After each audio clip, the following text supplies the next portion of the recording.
आपको तो यही नहीं पता कि दुख क्या है। आप लोग क्या कहते हैं, हमारा भाई चला गया, हमारा बेटा चला गया, हमारा पति चला गया, हमारी पत्नी चली गई, ऐसा हमारे घर में हो गया, हम बड़े दुखी हैं धन को लेकर। ये कोई दुख नहीं है, ये संसार का नाम मृत्यु लोक है। क्या लोक है ये? यहां जो भी आता है वो जाने के लिए आता है। यहां जो भी आता है, बताओ एक का नाम बताओ जो कभी ना गया हो। आप लोग क्या चाहते हैं कि हमारा भाई, हमारा बेटा, हमारी पत्नी, हमारा पति, हमारी मां, हमारा बाप कभी ना मरे। यदि मरेगा नहीं कोई तो प्रकृति की व्यवस्था बिगड़ जाएगी। बोलो हाँ। सोचो कि आपकी सास की सास की सास अभी तक जिंदा होती तो आपकी क्या हालत होती। पांव पड़ पड़ के कमर टूट जाती तुम्हारी, इतनी सासों को जब अलग अलग प्रणाम करती तो। अच्छा हुआ कि मर गई। क्यों? सास की सास की सास सब मर गई, अच्छा हुआ कि नहीं? बोलो हाँ। और आप लोग क्या चाहते हैं? कोई मरे ना। आप क्या चाहते हैं? ईश्वर की व्यवस्था बिगड़ जाए। कौन नहीं मरता? मैं नहीं मरूंगा क्या? कि आप नहीं मरेंगे? आया है सो जाएगा, राजा रंक फकीर, एक सिंहासन चढ़ चला, एक बंधा जंजीर। यहां जाने के लिए ही लोग आते हैं। आप वृंदावन आए तो हैं, जाने के लिए ही तो आए हैं। आज आए हैं तो जाएंगे भी तो। 7 दिनों के लिए आए हैं, 10 दिनों के लिए आए हैं। आप यात्री हैं, यात्रा में यहां आए। उसी तरह ये जिंदगी एक यात्रा है। कोई 10 साल, कोई 50 साल, कोई 100 साल की यात्रा करता है। जिसकी यात्रा पूरी हुई, कोई 20 साल में गया, कोई 25 में गया, कोई 40 में गया, कोई 50 में, कोई 60 में, कोई 80 में, कोई 100 में। आज या कल जाना सबको है। ये कोई दुख नहीं है। आप इस सच्चाई को स्वीकार नहीं करते इसलिए आप दुखी हैं, वरना आपके जीवन में कोई दुख नहीं है। महाराज जी घर नहीं बनेगा, कब बनेगा? पैसे कब आएंगे?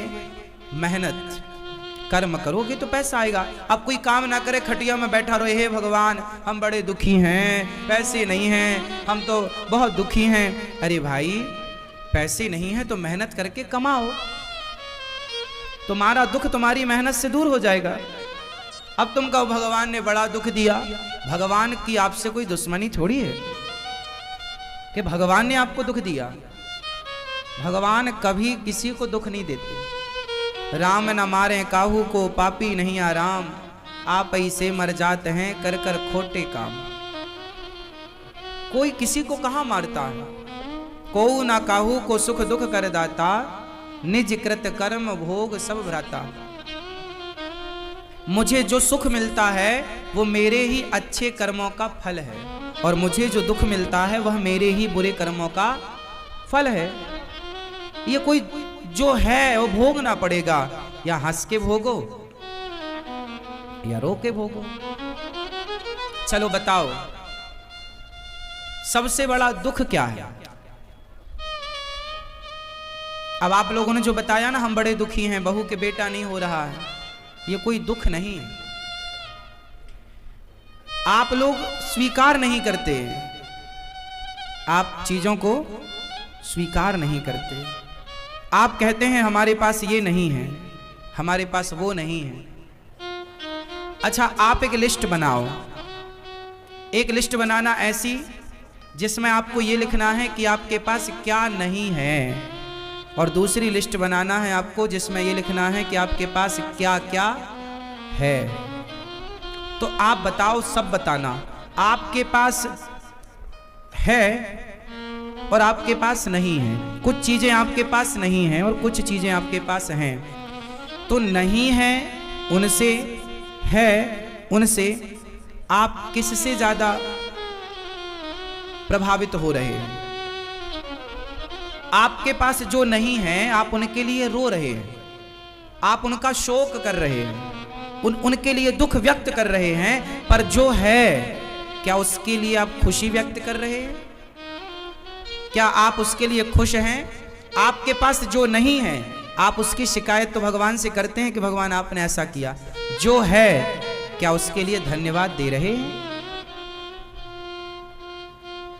हम लोग नेगेटिव सोचते हैं, हमारे पास ये नहीं है महाराज, हम बड़े दुखी हैं, ये नहीं है, ये छोड़ दो। जो है उसमें भी तो आप खुश रह सकते हैं, वो भी तो खुश रहने की वजह हो सकती है। एक मैया बोली महाराज मेरे पास तो बेटा नहीं है, 2 बेटियां हैं, मैं बड़ी दुखी हूं, मुझे भगवान ने बेटा नहीं दिया। आप दुखी होने की वजह ये हो सकती है कि आपके बेटा नहीं है, पर खुश होने की वजह ये भी तो हो सकती है कि औरों के पास तो बेटियां भी नहीं हैं, आपके पास तो 2-2 बेटियां ईश्वर ने दे रखी हैं। खुश होने की ये भी तो वजह हो सकती है। खुशी की तलाश आप करेंगे तो सुख मिल जाएगा, खुशी मिलेगी, पर आप खुशी की सुख की तलाश करते नहीं। आप जो है उसमें आप प्रसन्न नहीं हैं, जो नहीं है उसकी इच्छाएं, उसकी चाहत ज्यादा है। आपका घर छोटा है, आपकी इच्छा है कि मेरे पड़ोसी का घर बड़ा है, मेरा भी घर बड़ा हो जाए, मैं भी बड़े प्लॉट में एक घर बनाऊं बढ़िया और वहां रहूं, लेकिन आप बना नहीं पाए तो आप दुखी हैं। हे भगवान हमारा घर कब बनेगा, कब बनेगा। एक तो यह है कि आप दुखी हैं कि आपके पास घर नहीं है, लेकिन ये खुशी भी तो हो सकती है कि आपके पास जितना बड़ा घर है उतना भी लोगों के पास नहीं है, लोग फुटपाथ पर सोते हैं। एक ये भी तो दृष्टिकोण हो सकता है ईश्वर को थैंक यू कहने का, धन्यवाद देने का। हमेशा हम शिकायत ही क्यों करें, धन्यवाद भी तो दें। ये तो प्रकृति का नियम है ना मेरी माँ। आप छोटे से बच्चे को देख लो ध्यान से, आप छोटे से बच्चे को बाजार ले जाना और खिलौनों की दुकान में ले जाके खड़ा करना, तो आपका बच्चा तुरंत खिलौनों की तरफ हाथ बढ़ा, ये वाला माँ, ये वाला खिलौना दिलाओ, ये वाला आप दिलाओ।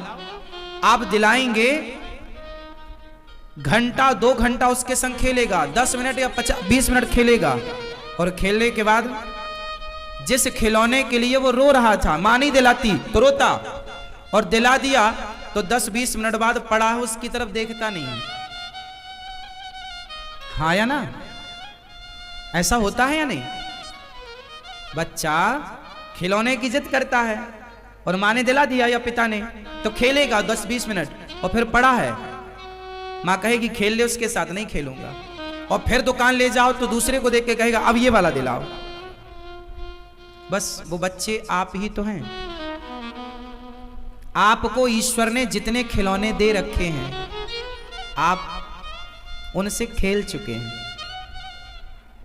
अब आपको एक नए खिलौनों की चाहत है, हमें ये मिल जाए, ये मिल जाए, ये मिल जाए। जो आपके पास हैं आपको उनकी कदर नहीं है। बताओ आपके पास सबसे अनमोल चीज क्या है? आप बताओ, आपके पास सबसे अनमोल चीज आपके घर में, आपके जीवन में क्या वो चीज है? आप सबसे पूछूंगा, जिससे पूछूंगा वो बताएंगे, सबको उत्तर खोज के रखना है। आप सबसे मैं सवाल करूंगा कि आपके घर में, आपके जीवन में वो कौन सी चीज है जो सबसे कीमती है और वो आपके पास है? आप बताओ, बताओ। हाँ क्या? गाड़ी सुनाई पड़े हमें? आप बताएंगे दादाजी, आप बताओ वो कौन सी चीज है जो आपके पास है, आपके परिवार में, आपके घर में, आपके जीवन में जो आपके पास है, वो क्या है? हाँ? आशीर्वाद। 100 में से 99 लोगों को यही नहीं पता कि हमारे जीवन में, हमारे परिवार में, हमारे घर में सबसे अनमोल चीज क्या है। जब आपको पता ही नहीं कि आपके पास हीरा है तो आप तो कांच का टुकड़ा समझ के रो रहे हैं, हे भगवान हम बड़े दुखी है, बड़े दुखी है। और क्या है तुम्हारे पास? हीरा। आप सबके पास एक एक हीरा है, मैं अभी बताऊंगा, सबके पास एक एक हीरा है, लेकिन आप कांच के टुकड़े के लिए रो रहे हैं, ये नहीं मिला भगवान, ये नहीं मिला भगवान। मैया पीली मैया बताओ, जल्दी बताओ मेरी माँ, क्या है आपके पास जो अनमोल है? फास्ट। दिमाग, बहुत दिमागदार हो, थोड़ा हमें भी दो दिमाग। पी ले भैया। माँ बाप, ठीक कहा आपने।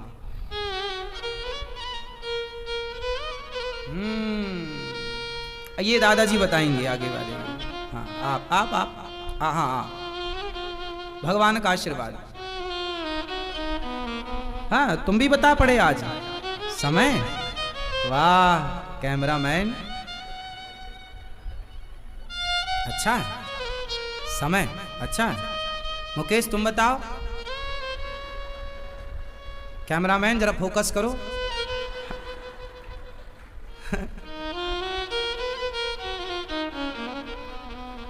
देखो आप इतना इजी सवाल का उत्तर नहीं दे पाए और भगवान के आगे रो रहे हैं ऐसे ऐसे, हे भगवान ये नहीं है। हद होती है ना। आपके पास सबसे अनमोल वस्तु है, आपको ईश्वर ने शरीर दिया, मानव का शरीर। क्या है आपके पास सबसे अनमोल चीज? आपके पास शरीर है तो सब है, और ये नहीं है तो क्या है? देखने को अच्छी आंखें हैं, चलने को पांव हैं, लंगड़ा होते तो क्या कर लेते, अंधे होते तो क्या कर लेते, दो हाथ हैं, स्वस्थ शरीर है। अनमोल तेरा जीवन यूं ही गवा रहा है।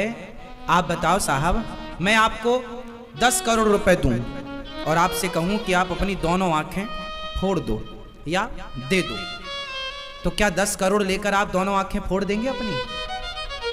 बोलो नहीं।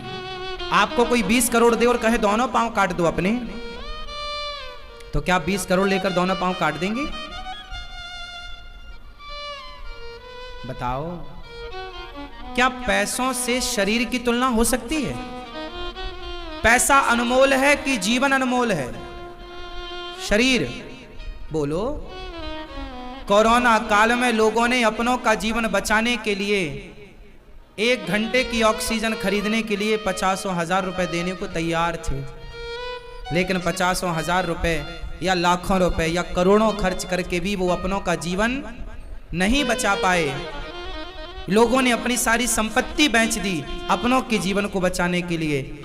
सारी जिंदगी जो संपत्ति कमाता है ना व्यक्ति, वो एक पल में आदमी अपनों के जीवन के लिए बेच देता है, क्योंकि हर संपत्ति से कीमती आपका जीवन है, आपकी श्वासें हैं, और वो ईश्वर ने आपको दे रखा है। उसके लिए आप धन्यवाद नहीं करते कि हे भगवान तेरा धन्यवाद, तूने ये दिया, नहीं दिया, हे भगवान बहू के बेटा नहीं दिया, अब तुम्हारी पूजा नहीं करेंगे, ये नहीं दिया, वो नहीं दिया। कुत्ता भी जिस घर की रोटी खाता है ना, उस मालिक की वफादारी के साथ वहां की नौकरी करके वो एक रोटी का हिसाब चुकाता है, रात भर जाग करके वहां की सुरक्षा करता है। क्यों? एक कुत्ता भी अपने मालिक की एक रोटी का एहसान नहीं भुलाता। बोलो हाँ। क्यों जी, बताओ सही है या गलत है?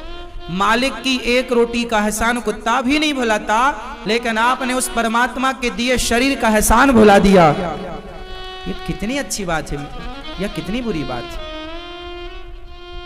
मेरी माँ, ये मत कहा करो हम बड़े दुखी हैं। अरे आप वृंदावन में आए हैं, आप अपने कानों से कथा सुन रहे हैं, अपनी आंखों से भगवान का दर्शन कर पा रहे हैं, इन हाथों से आप समाज की सेवा कर पा रहे हैं। आप जैसा सुखी धरती पर कौन है बताओ तो जरा। कुत्ता से कहा जाए कि चल तू राम राम बोल, कुत्ता ना बोल पाएगा। कुत्ते से कहा जाए चल तो किसी का पेट भर, ना भर पाएगा।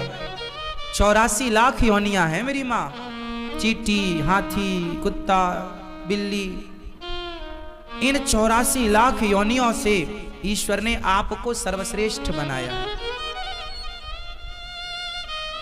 सुंदर सा शरीर दिया है, भारत देश में जन्म दिया है, गंगा यमुना का किनारा मिला है हम भारतीयों को, भागवत जी सुनने को मिल जाती हैं, बिहारी जी का दर्शन करने को, जगन्नाथ जी, द्वारिकाधीश जी, रंगनाथ जी, सब महा तीर्थों का दर्शन मिल जाता है।